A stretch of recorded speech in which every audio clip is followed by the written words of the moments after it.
Welcome, everyone. Thank you so much for joining us today. If you are joining us on YouTube, thank you for stopping by. We would really appreciate it if you subscribe to our channel for more videos on all things aphasia. This is Ask the Expert. In this series, experts will be answering your questions related to aphasia. I'll be your moderator for this hour-long session. My name is Jen. I'm part of the team at the National Aphasia Association. This year, we are celebrating 35 years of support, providing access to research, education, rehabilitation, therapeutic, and advocacy services to individuals with aphasia and their care partners. Today, we're joined by a very special guest, Dr. Nina Simmons Mackie. Dr. Nina Simmons Mackie is a professor emeritus, scholar, and clinician. Dr. Nina Simmons Mackie is one of the founders of the Academy of Neurologic Communication Disorders and Sciences, and she's served as past president. She also has published numerous articles and received countless awards. I'm so happy to welcome Dr. Nina Simmons Mackie. Thank you for being here with us today. Hi, everyone. Thank you so much for being here. And let me get my slides up here. What I'm going to be talking about is loneliness and aphasia, important topic. The research upon which the talk is based comes largely from a report that was published in 2018 that tells a lot of information about aphasia. And currently, myself and a colleague are working on updating this report, and a new version will be published next year. So I just wanted to acknowledge that that's where a lot of the research can be accessed. First of all, let me define some terms for you.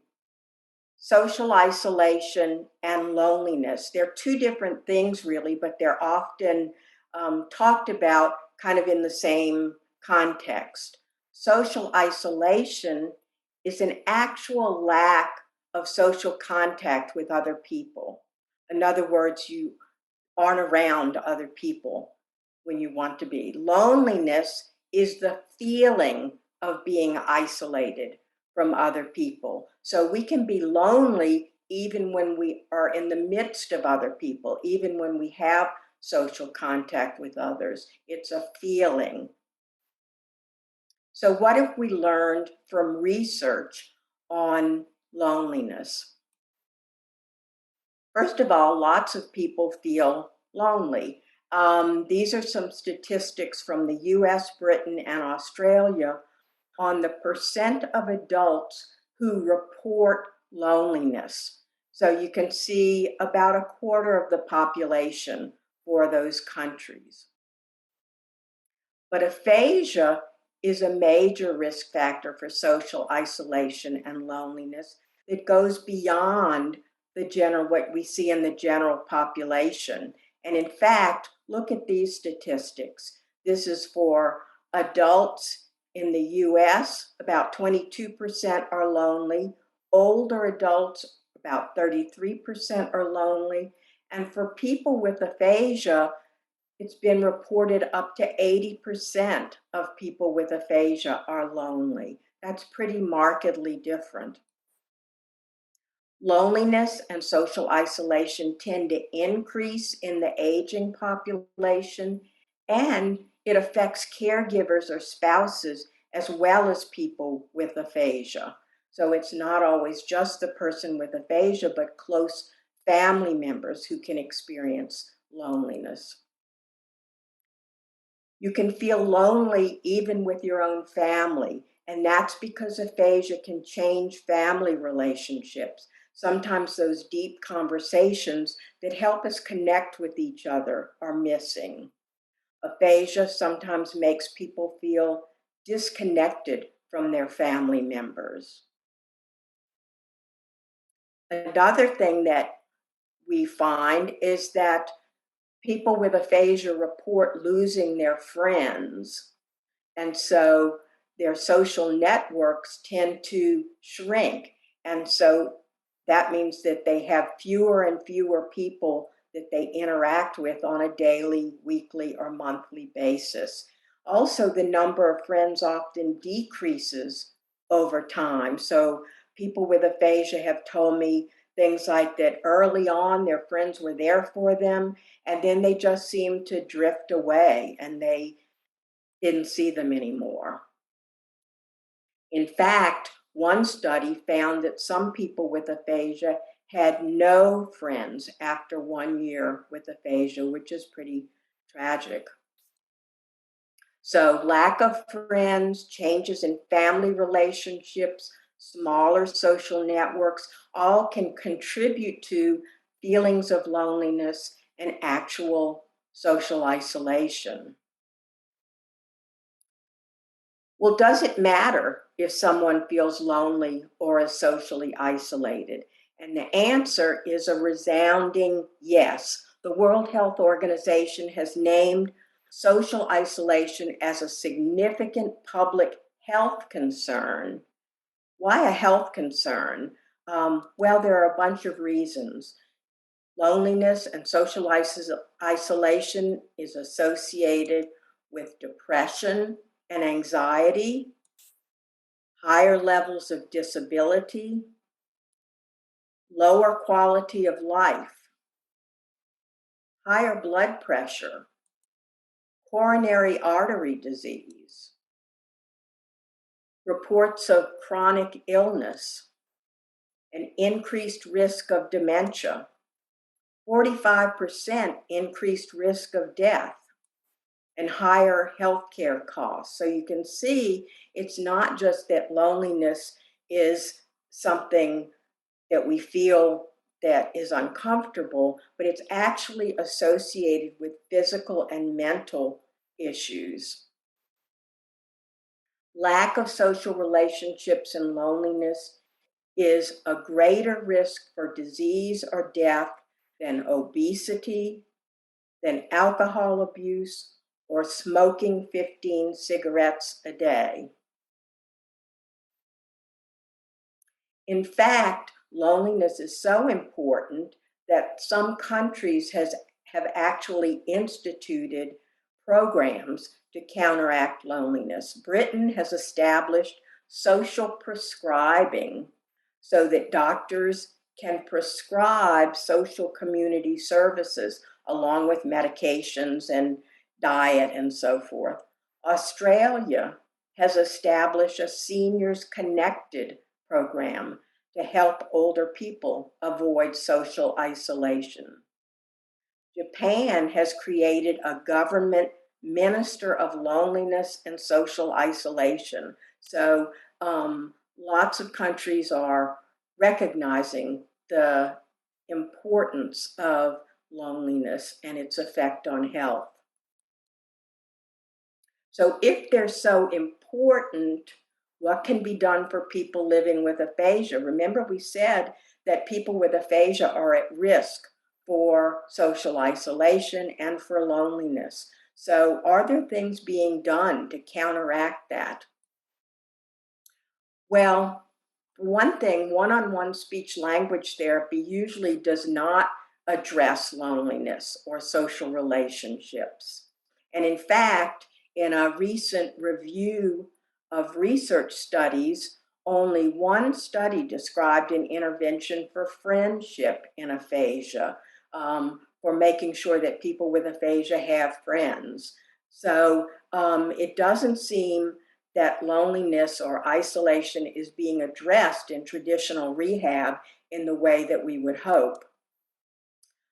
But research does tell us a few things that can help counteract loneliness and social isolation. And one of those things is aphasia groups. It seems that research repeatedly demonstrates that aphasia groups reduce social isolation, they help people keep engaged, and they promote well-being. And even if you don't have an aphasia group in your community, there are groups available online, and you may be familiar with some of these virtual connections. is a collaboration between the Aphasia Recovery Connection and Lingraphica, and it has groups available for free. The Aphasia Cafe of the National Aphasia Association. And then there are 4 fee groups. For example, at the Shirley Ryan Abilities Lab in Chicago, they offer online groups that you can pay a fee for. So there are numbers of groups online to supplement those available in the community. And that really helps people engage with others. This is just a screenshot of the Virtual Connections website. And if you scroll down on the website, you can see all of the groups that are available, and they're quite a number. There are other online activities that may help somebody who's feeling isolated from other people, Facebook groups and the like. Another thing is to help friends understand aphasia. One of the reasons that's been given for people losing their friends is that their friends really don't understand aphasia. They don't know what to do. They don't know how to communicate with the person. And so to avoid embarrassment or causing a problem, they just stop showing up. They stop calling. And so it's important that they learn about aphasia and that they learn how to support communication with someone with aphasia. So your friends need your help to be able to understand how to maintain that friendship. So one of the ways is communication partner training. And you've got here 2 links to resources that are available online, both from the Aphasia Institute in Toronto, Canada. The first one is for healthcare providers, but the techniques that are demonstrated can be used by anyone, and it's a wonderful video. The other is particularly for family and friends, and it's a video as well as a print resource. So I would encourage you to refer your friends to those resources, and maybe some of you have other resources that might be suggested.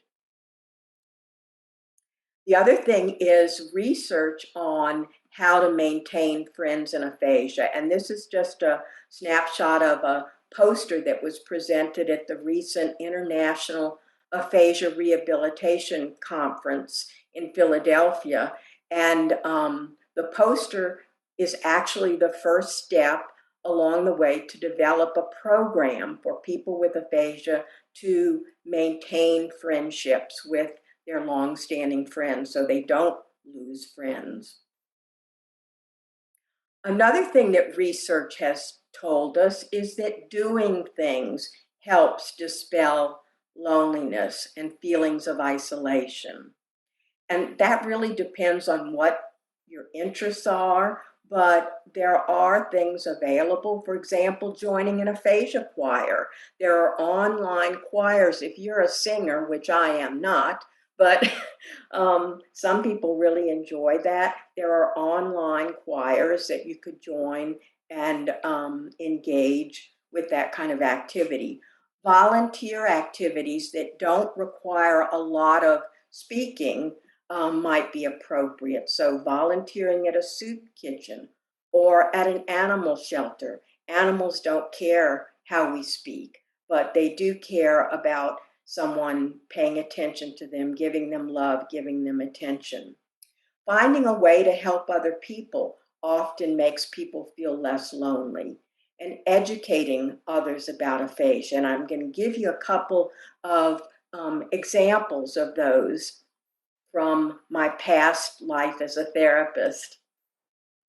Jake was a 65-year-old man. He had had aphasia for about a year. His wife worked, and he stayed home and pretty much just watched TV all day. He was bored, he was very lonely, and he was getting more and more depressed. And so his wife called me and said that something really needed to be done. So Jake and I got together and brainstormed ideas of what he might do to get engaged with life activities. And one of the things he loved was dogs. And so we came up with the idea of dog sitting. And so he developed a flyer that I helped him with and his wife helped him with. And he posted them around the neighborhood on people's doorknobs. And it basically said, I'll watch and walk your dog during the day. I had a stroke and I want to help other people. It gave a brief description of what aphasia is, and it said it's free, a free service. Well, the next day he had 2 dogs to sit for. So he brought them in the backyard, he played with them. Day 3, he had 3 dogs. By day 5, he had 7 dogs. So it's what you might call being too successful. But one of the side effects of doing this kind of free service for his neighbors was that he became known to his neighbors. They began to understand what aphasia was, and they interacted with him when they came by. So even though he had to set a limit on how many dogs he had at one time, it was successful in making him feel a little less lonely. So by helping other people, we often feel more involved and less lonely. Educating others is another way to do things, to become involved. And this story is about Lena, who had had a very bad experience in the hospital when she had had her stroke. She reported that the nurses and the other hospital staff did not understand aphasia, and they were really patronizing to her. And in fact, they didn't even talk to her. They just talked to her husband and just kind of ignored her. And so she really wanted healthcare providers to understand about aphasia.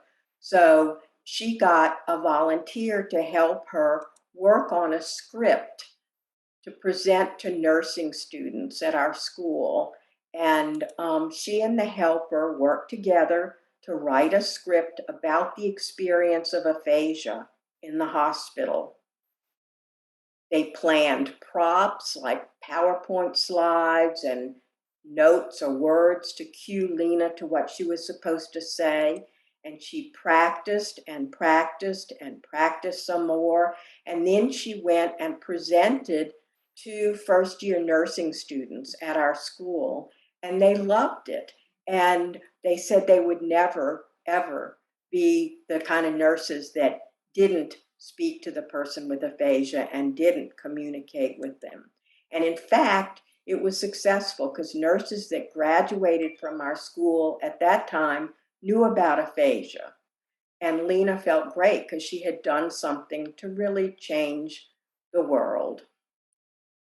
So think about what you could do to build aphasia awareness, to become engaged in your community, to do things. Another thing that research has told us is that pets can help. Pet ownership is linked to lower blood pressure. We get more exercise if we're out walking a dog, stronger immune systems, higher self-esteem, and more social connections because it brings someone out in the community as they're walking a pet. And so the side effect is less loneliness. And caring for pets, I already mentioned volunteering at a shelter. And then thirdly, there's a really interesting program that's going on up east, and that is training people with aphasia to train dogs to be service dogs. Really creative, really interesting kind of program. So there's all things like that that could be potential ways of getting involved. And then advocacy is an important way of getting involved and feeling less lonely. So advising therapists that rehabilitation needs to address social isolation, not just saying words, not just writing words or sentences, but actually engaging with other people, having conversations, feeling less lonely. Writing emails to inform government about the need for programs to reduce social isolation. I showed you 3 examples from other countries, but as far as I know, there are no programs across the US that address loneliness or social isolation. Research also tells us that a positive attitude is associated with living successfully with aphasia. So other people like to engage with positive people. They often avoid people that are negative or that are always presenting problems. And so positivity is a very important characteristic. We might define ourselves by our abilities rather than disabilities. This is something that comes from something called positive psychology, where you focus on the positive instead of the problems. You can make a strengths list. So, what are all of the things about you that are positive, that are strengths, that are good? So, maybe, if I'm thinking of myself, maybe I am kind, I like other people, I love animals, I have nice fingernails. I don't know, just, anything that comes to mind that you can focus on what's right instead of what's wrong. So there are a number of things that you can do that inadvertently dispel loneliness. Do something for a friend. Smile and wave at people to brighten their day. Give a random person a gift, $1, a piece of candy, something you made, but don't get arrested for being weird. But just come up with things that you think might make people happy, because then it makes you happy too. Create world peace. That might be going a little too far, but you get the idea. So we want to defeat loneliness by working to change the world around us, by doing things, getting more engaged in life, by helping other people, and by embracing positivity. And so now I'd like to hear from you. What are your questions or comments?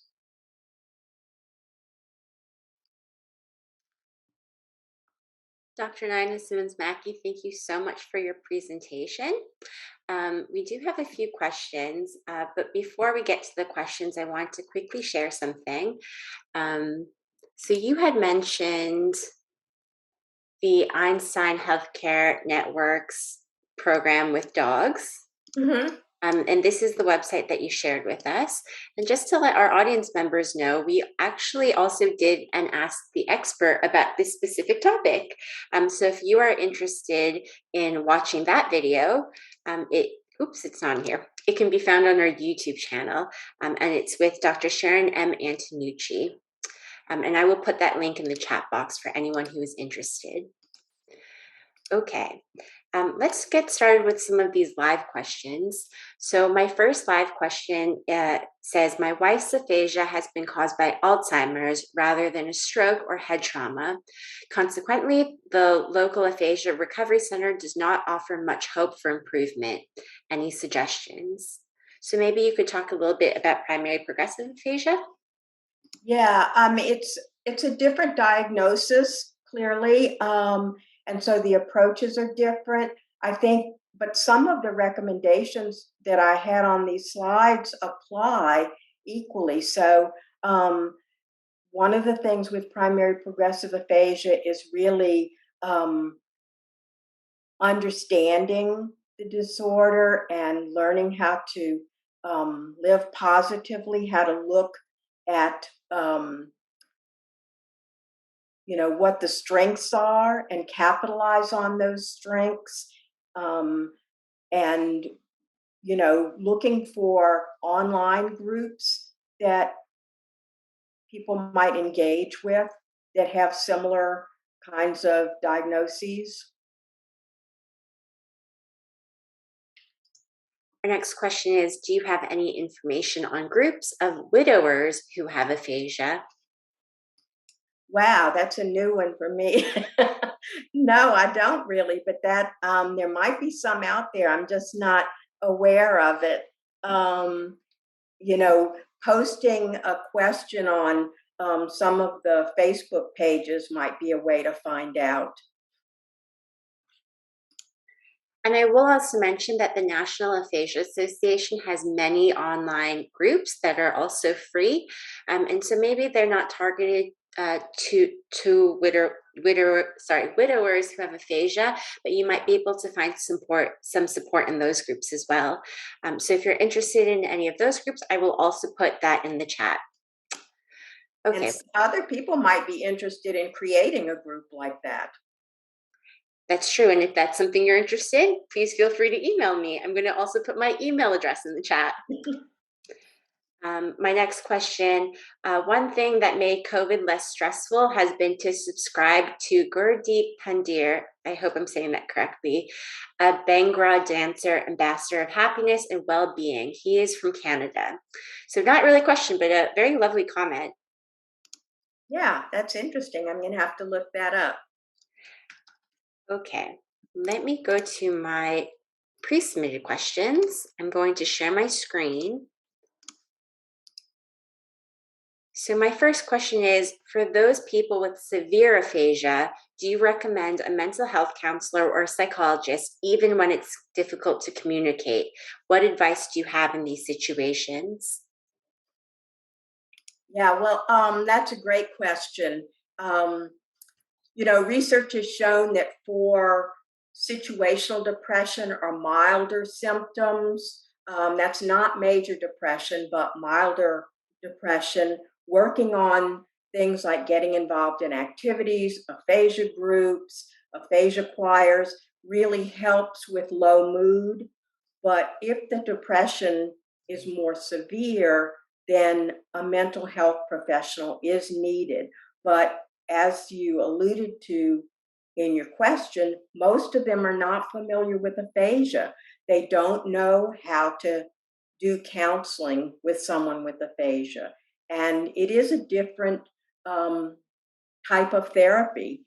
And so showing up at a counselor appointment with severe aphasia is probably going to be disappointing. So, what I would recommend is to try to get with a good speech language therapist who understands how to support communication and ask them to co treat with a mental health professional. So sometimes that can work when there is somebody who is a communication specialist and somebody who's the mental health specialist, both working with the person with more severe communication problems. And then another possibility is to go as a family. So if it's a married couple going together to a mental health professional so that the family member can kind of serve as a go-between with the mental health professional. So those would be my recommendations. Our next question is, what if my family member doesn't want help with her aphasia? Can I learn methods to help with communication without going to a speech language pathologist or going through a series of assessments? I think you can learn ways to support communication through a variety of strategies. It's always helpful to provide an opportunity to communicate enjoyably. So you could set up situations where you're having conversations about something interesting.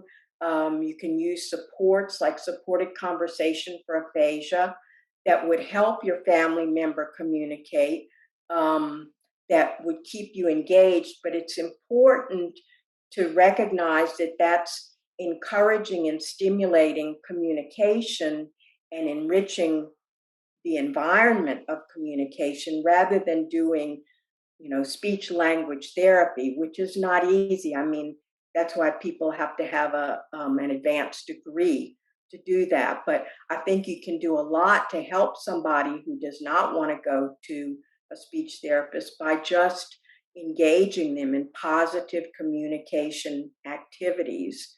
Um, there's a lot of possibilities for those.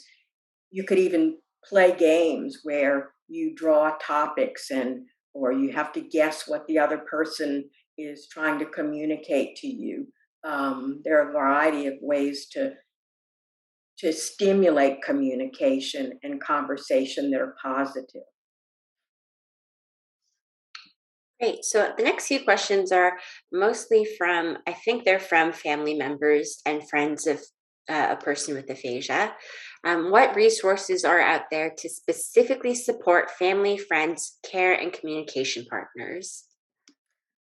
Yeah, that's an interesting one. I mentioned on my slides at the very beginning that the State of Aphasia report was published in 2018. And in that report, there were 10 major gaps in aphasia services.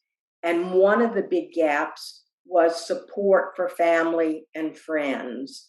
Rehab is all about the person with aphasia, and often the family and friends are included only in relation to the person with aphasia and what their needs are. So, truly, it's something that needs to be addressed, having more resources and more support for families and friends. Um, I would suggest if there are specific resources that you're interested in, to post that on Facebook groups related to aphasia.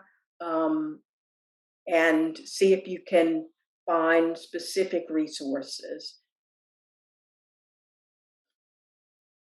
I also see that a few people in the chat box are also making some comments on some resources. So this chat box is also a lovely resource because you can chat with some of your peers and friends for some more support. Okay, let's see.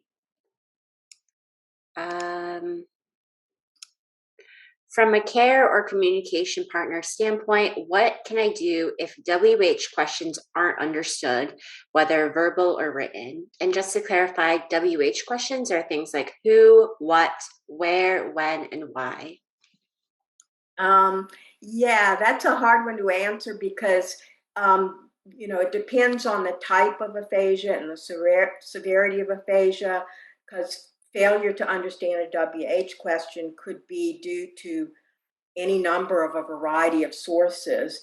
But I guess my first suggestion would be to um, pair your question with other channels of information. So, first of all, you can, when you're asking a question, use something that cues to the fact that you're asking a question. Use simplified language. So rather than asking something like, well, I'm getting ready to cook dinner. What do you want for dinner? Do you want pizza or do you want spaghetti? Simplify it to where you're just going, dinner. What? Pizza? So that you're giving key pieces of information without clouding the language with lots of content. You can use pictures and written keywords to simplify the content also. And then lastly, maybe actually having written cards that have WH questions and some kind of pictograph. So who might have a person, what might have objects, so that, and maybe over time you can get the person to recognize the difference in the different WH questions. Okay, I'm going to stop my share. I'm very sorry. Suddenly, this big swarm of cicadas are are just outside my window. So I'm sorry if you can hear that. I think it's a lovely sound, but for some people, it's very annoying. So I'm sorry about that.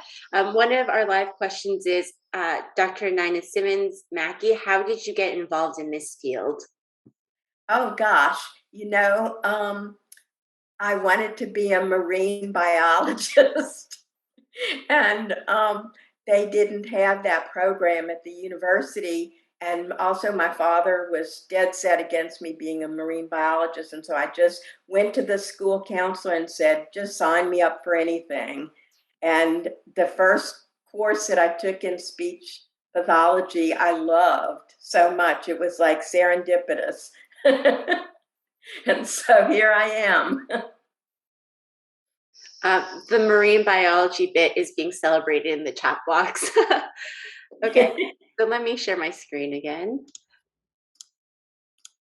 The next question is, I have a family member or friend with aphasia who posts negative experiences on Facebook every day. It is constant. When should I be concerned?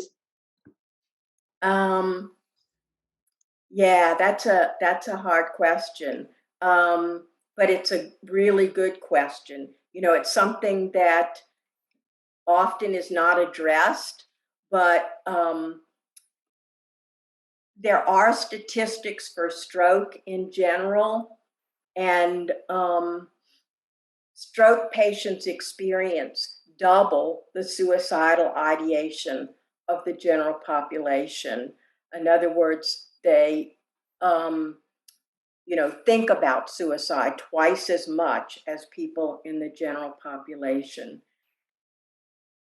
But to my knowledge, statistics for suicide among people with aphasia is not known. It would be an important study to find that out.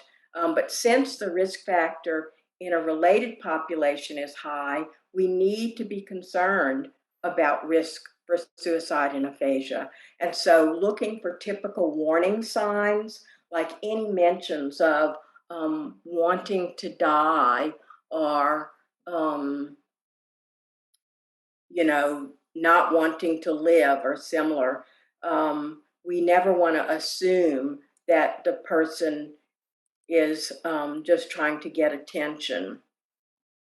The other thing is posting negative things on Facebook is, often people do that because it's the only outlet they feel that they have to deal with negative feelings. So there are studies that show that concentrating on negative things breeds more negative emotion.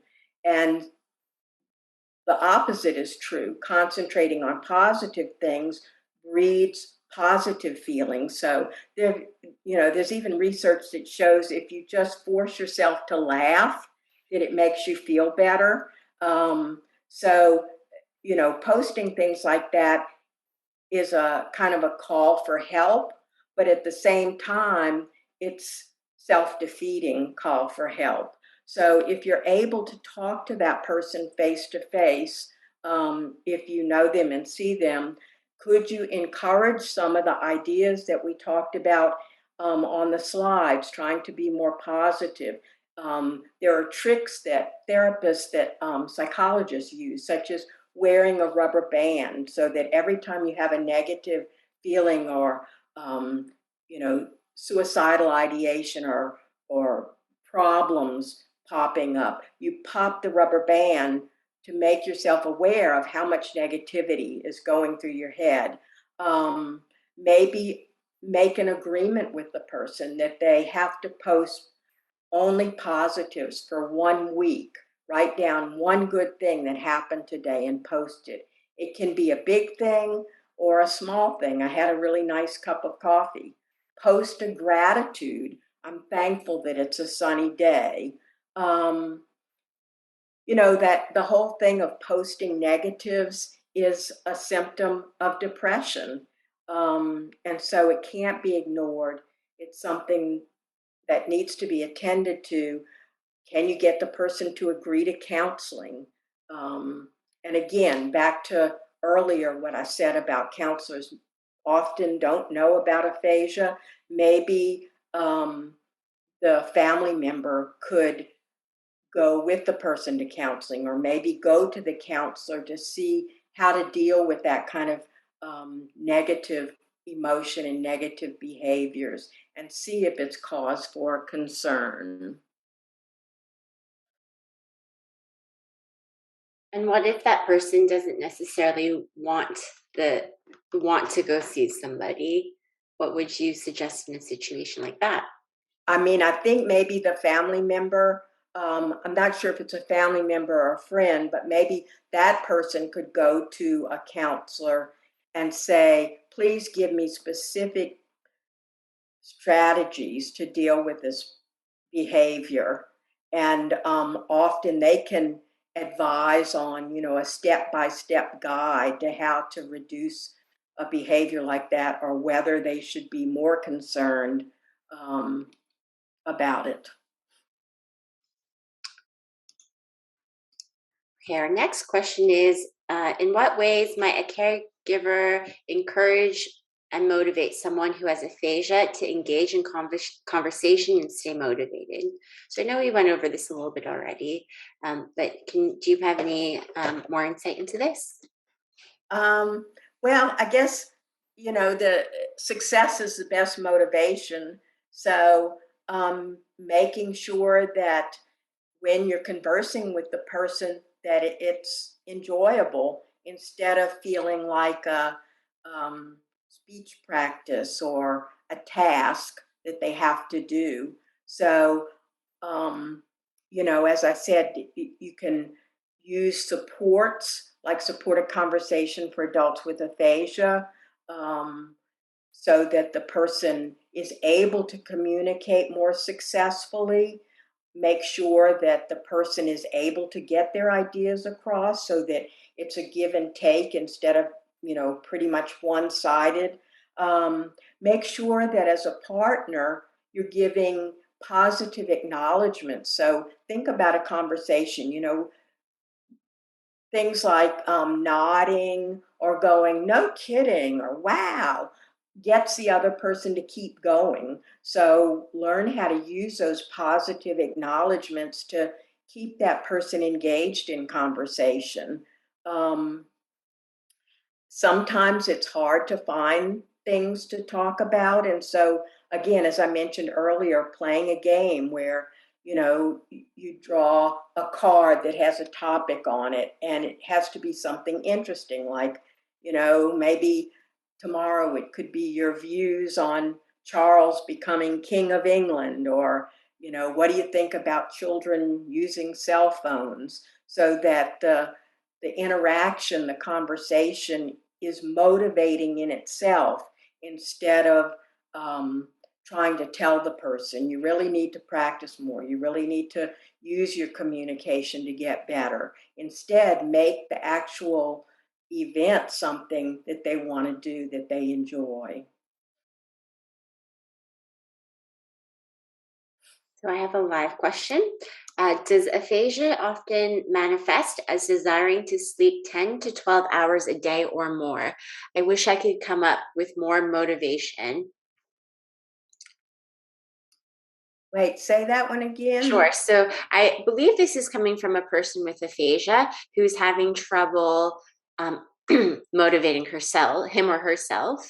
And so she's asking, does aphasia often manifest as desiring to sleep 10 to 12 hours a day? Oh, sleep. Hmm. I thought you said speak. I was going to say, Oh, wow, that sounds good. yeah. If only we um, could all speak 10 to 12 hours a day.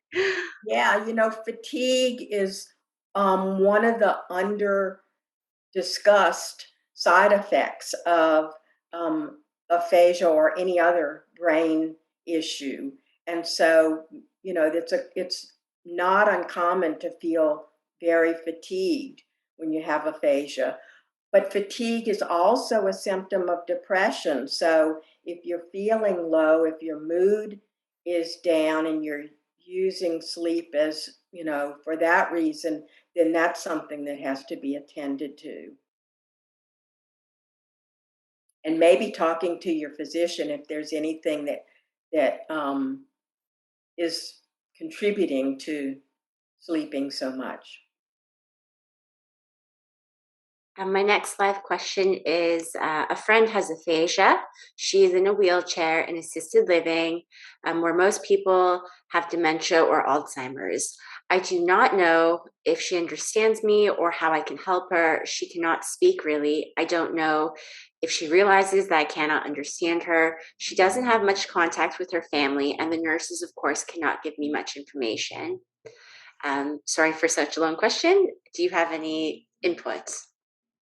Well, not knowing the person, it's hard to say specifically, but um, I would encourage you to bring lots of props. So pictures, if you have pictures of the two of you, I'm not sure what the relationship is, but if you have pictures of activities you've done together to bring and kind of have what's called a shared communication space where you're looking at something so that the person has a frame of reference and then you can talk about it and see how they respond to that. That's a great way to kind of judge if the person is understanding what the conversation is about and to get them engaged. Wonderful. Um, I also have seen like memory books. So, like creating Mhm. a memory book with um, your communication partner, maybe that's something that could be a That's fun a great thing idea. to do. Yeah. And sometimes current things like a newspaper, that has headlines and maybe a picture of something that's happened recently. So, somebody had asked for the link for the 2018 study that your uh, presentation was largely based on. I believe you said that that's going to be published in 2023. Is that correct? Um, but there is one that's available now at aphasiaaccess.org. It's the 2018 version, Okay. and the 2023 version will be just added, you know, research in the past 5 years. And so, how can someone get access to that? What would they need to search for? If you go to aphasiaaccess.org and look, I think it's under resources. I'd have to pull it up and look. Is the title just loneliness and aphasia? No, that's only one little bit of it. It's 163 pages about all the impacts of aphasia on aspects of life. So it's about social isolation and living situations and, you know, family issues.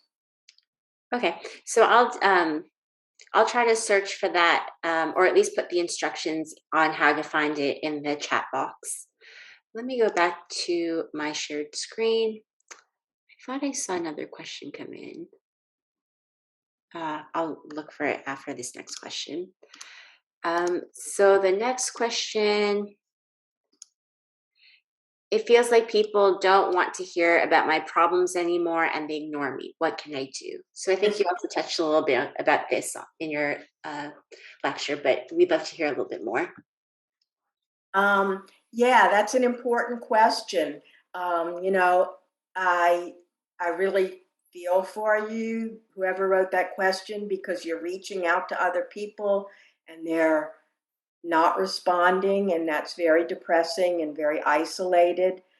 It's a difficult thing to deal with, but by nature, humans avoid negativity and hearing about problems, and so the more we talk about our problems, the more isolated we become.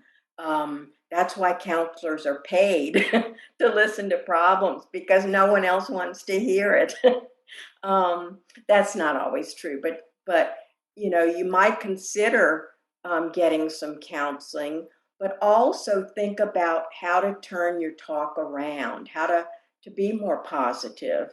Um, I think the section that I addressed on substituting positivity for negativity is an approach you might think about because people really respond better to positive attitudes and thinking about what are your strengths that will help you deal with those problems?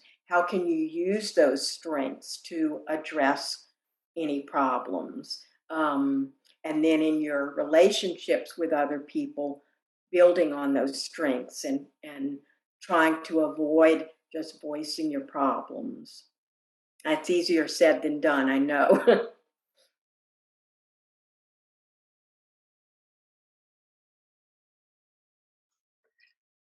There's also been some discussion. We had already talked a little bit about primary progressive aphasia, and then I realized that some people might not know what primary progressive aphasia is. So maybe can you talk a little bit more about that? It seems like there's a lot of conversation about overcoming this and not really knowing what to do next. um, Primary progressive aphasia is um, uh, symptoms of aphasia, things like word finding and difficulty forming sentences and difficulty with writing. But instead of being stable or maybe even getting better over time, the symptoms actually get worse over time. And so that's why it's called progressive, because the aphasia progresses. And most of the literature suggests that it is a form of frontotemporal dementia. And so, unlike a stroke that happens and then it's over with, and then the person improves, with primary progressive aphasia or PPA, the disease progresses over time. And so the approach to it is more related to trying to maintain as much function as you can and keeping as engaged as you can so that the progression is slower, and trying to again do things that make you feel more positive and be continuing to be engaged. Thank you. This last question that we have today uh, is for you, but also maybe for some of our participants and our audience members. So the question is, when is the right time to say you have aphasia when you are meeting a new person or group of people? And so, for our audience members, I would love to hear from you guys because truly you guys are the experts on aphasia. So, if you want to type your own little answer in the chat, that would be wonderful. And I'm going to pass it over to Dr. Nina Simmons Mackie. You're right. I think, you guys in the audience there are probably more experts on this than I am. Just from a conversation perspective, I would say that a lot depends on the context and what you're comfortable with. But in general, the earlier you say you have aphasia, the less likely you are to lose your opportunity as the conversation goes on. So, conversations kind of have a life, and new information that affects the conversation often has to come up early on. Now, that won't always be the case because sometimes it just doesn't seem to fit. One of the things that I've advised people to do is to develop what I call an entry script, a way to introduce into the conversation without going on and on about what aphasia is, but it might be something like, nice to meet you, hold on. And then you can give them a card that says, I have aphasia, and then has some information about it. And then it's like, okay. And then you can go on with the conversation. But I think each person needs to come up with something that they're comfortable with, that feels natural. So I'm really curious to see what all of you have to say about it. So, we've been getting a few they'll introduce in the introduction moment. The sooner the better. This helps me and them. And then I also asked, have you used an entry script like what Dr. Simmons Mackie is suggesting? So we'll see how everyone is answering that. Dr. Simmons Mackie, you and I were talking a little bit earlier. Oh, let me stop my share. You and I were talking a little bit earlier about the Aphasia Center of Acadian. Acadiana. Okay. Okay. I always have a hard time with that. And one of the things that you said that really surprised me was about the founder who did two things on your list of things we can do to combat loneliness. She participated in aphasia groups and she did things. So I thought that was such a great example. Would you be able to tell us a little bit more about the Aphasia Center of Acadiana? I'm sorry. Acadiana. Yeah, Acadiana. South Louisiana is Acadiana because the Acadian people from Canada came down to South Louisiana. That's what it's named after. But yeah, a lady by the name of Rose approached the people at the, um, the Communication Disorders Department at the University of Louisiana at Lafayette and said she wanted to start an aphasia center. And at the time, Dr. Jack D'Amico was there and he encouraged her that, yeah, that would be fabulous. And so she just took it and ran. And I got an email from her saying that, you know, would I serve on a board for this new aphasia center?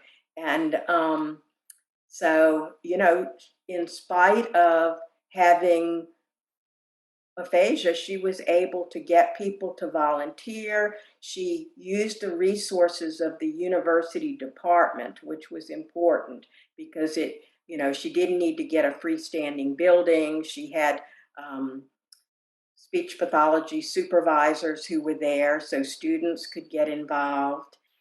So yeah, she did it. It's so wonderful. And I think it's especially inspiring because there are so few aphasia centers across America. Like I know of the Stroke Comeback Center in Washington, D.C., and the Aphasia Center of California. But there really are so few. So it's just so wonderful that she was able to start her own. And even in our audience here today, we have a few members who they're persons with aphasia and they host some groups for the National Aphasia Association. So very inspiring. Yeah. And I mean, an aphasia center can be as little as, you know, a half a day a week or as much as 7 days a week. It doesn't, you know, people can start small and just gather together like-minded people. Yes. So we are just about out of time. I really want to thank you, Dr. Nina Simmons Mackie, for being here with today and contributing so much to this community. I'd also like to thank our audience members for participating in the chat and submitting such wonderful questions. Before we go, I also want to quickly show the National Aphasia Association's website. So if you guys are looking for online support groups, you can also find that on the aphasia.org website. And so what you want to do is type aphasia.org, then go over here where it says find support. You go down to online events. And we have loads of online groups here. They're all free. Some of them are hosted by speech language pathologists. Some of them are hosted by friends of ours and persons with aphasia. We're currently coming up with some new groups, so there will be a few updates coming soon. But if you would like to join any of these online events, please check them out at aphasia.org/online-events. I will be putting that in the chat. Again, thank you so much, Dr. Simmons Mackie, for being here. It was so wonderful. Thank you. I enjoyed it. Let me stop the recording.